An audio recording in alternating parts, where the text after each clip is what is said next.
Hello everyone. Welcome back to my channel. I hope everyone is having a wonderful day. Before starting the video, please subscribe and keep watching for more detailed videos. Soft music fade in.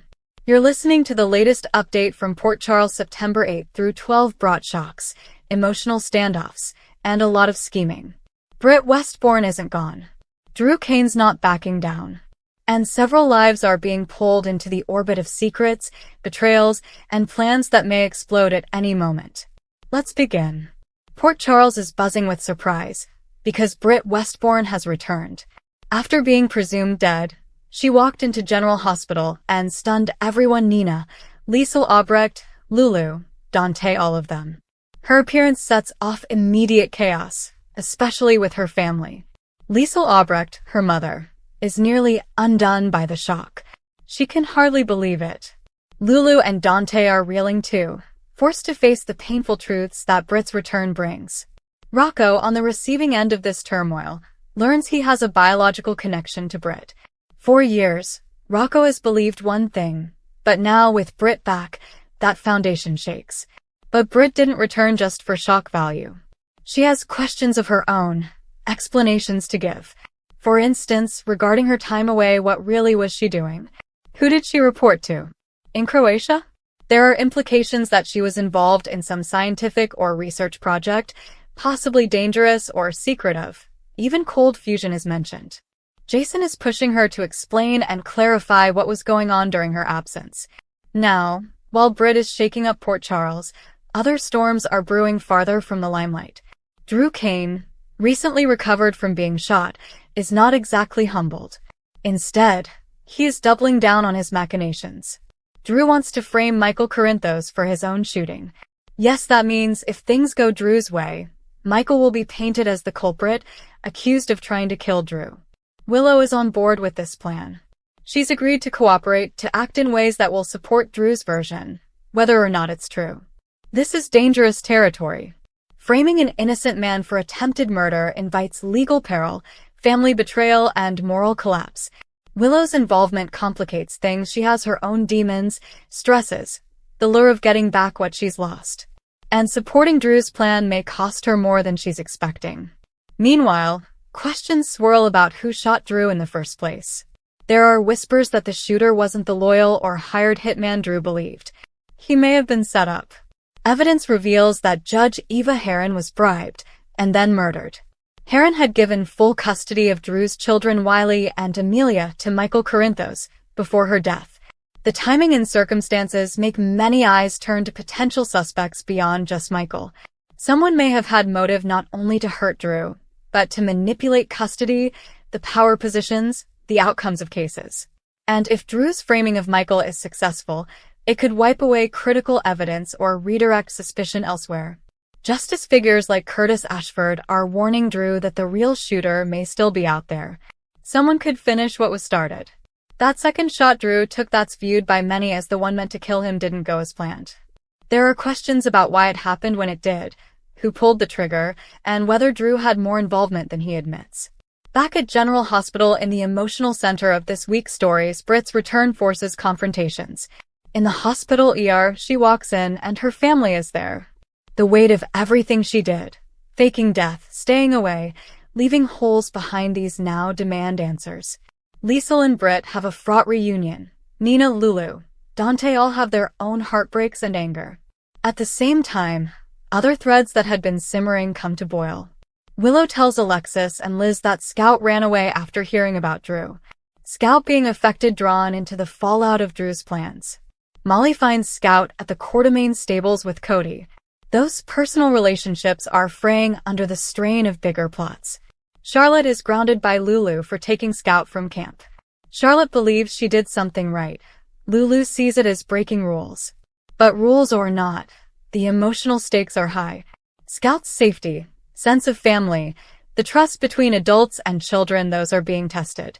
Meanwhile, Carly is inserting herself into Sunny and Brick's business, trying to protect Michael. Sunny and Brick are plotting, trying to locate evidence, looking for alibis. Carly's concern is that Michael could get caught up in this framing, so she's working behind the scenes. Jason returns from Croatia with Britt, Jocelyn, and Vaughn. The return journey doesn't erase the past. If anything, it awakens more tension. Jason has to decide how much to believe Britt, what to say to Anna, what to do with knowledge about Jocelyn's role with the WSB, the secret agency, now that so many secrets are revealed. Professor Dalton comes into focus as well. Emma has been working with him. She's dug into his history, tracking his movements from school in California, suspecting illegal research. He's got secrets, and she might not yet know how deep the darkness goes.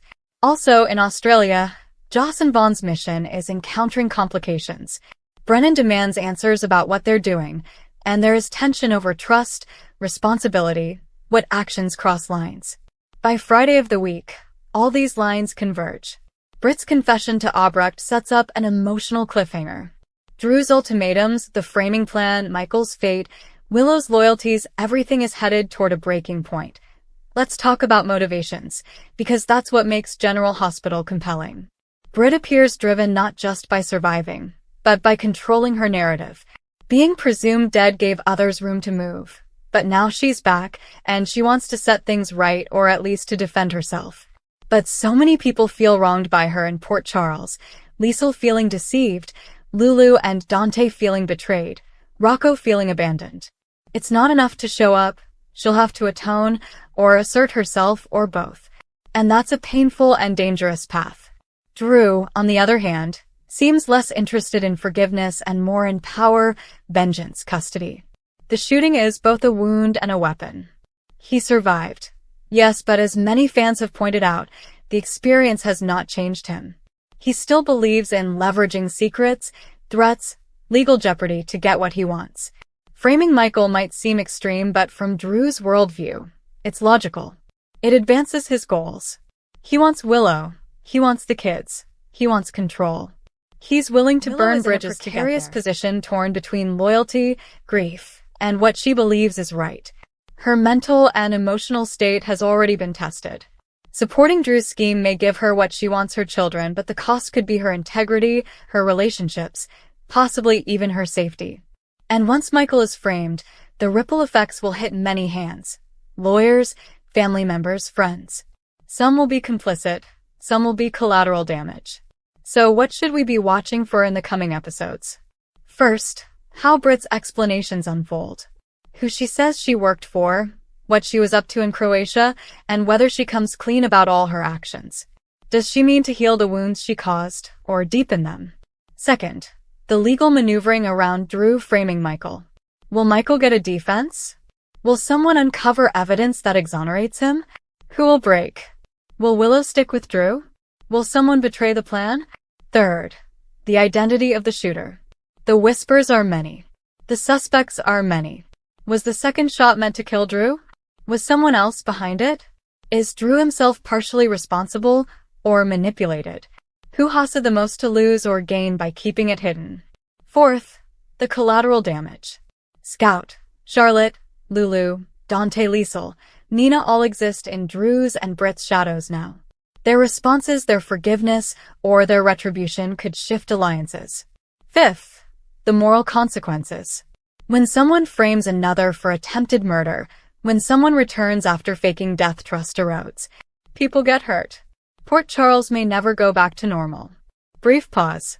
In summary, the week of September 8th to 12th delivered what many longtime viewers have come to expect from General Hospital: twisty returns, emotional reckonings, schemers pushing hard, and innocent bystanders caught in the crossfire. Britt is back, surprising everyone. Drew is not repentant. Instead, he's planting seeds of chaos, framing, courtroom battles, and the looming truth of who attacked him. And as always, identities, loyalties, and truths are ambiguous, dangerous territory. Fade out music. Come back to our channel for all your updates. Thank you for watching. Please subscribe to my channel.